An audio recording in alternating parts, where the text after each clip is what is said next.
আসসালামু আলাইকুম রহমতুল্লাহ বারাকাতু।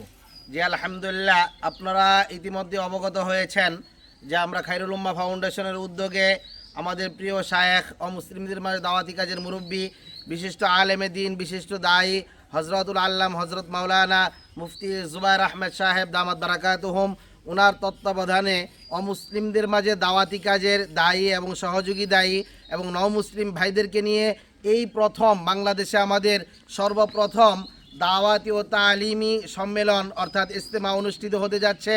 ইতিমধ্যে আমাদের এই ইজতেমার প্যান্ডেলের কাজ আপনারা দেখছেন শুরু হয়ে গিয়েছে আলহামদুলিল্লাহ।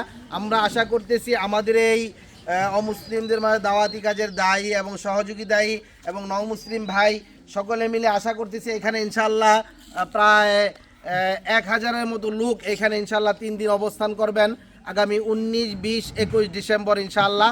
21শে ডিসেম্বর বাদ জোহর ইনশাল্লাহ হেদায়েতি বয়ান হবে। হেদায়েতি বয়ানের পরে আখিরি মুনাজাতের মাধ্যমে আমাদের এই কার্যক্রম সমাপ্তি হবে। আপনাদের কাছে দোয়া চাই আল্লাহ তাআলা যেন আমাদের সব কিছু আসানের সাথে ব্যবস্থা করে দেন।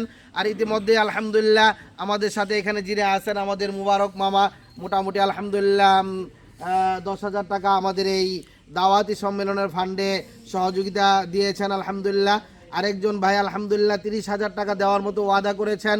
সকলের কাছে দোয়া এবং সার্বিক সহযোগিতা কামনা করছি এবং আল্লাহ তাআলা যেন আমাদের এই সম্মেলনকে কবুল করেন এবং এই সম্মেলন যেন আমাদেরকে হেদায়েতের সারা বিশ্বের সকল মানুষকে যেন হেদায়েতের জরিয়া বানিয়ে দেন। এই জন্য সকলের কাছে দোয়া চাই। আসসালামু আলাইকুম রহমতুল্লাহি ওয়া বারাকাতুহু।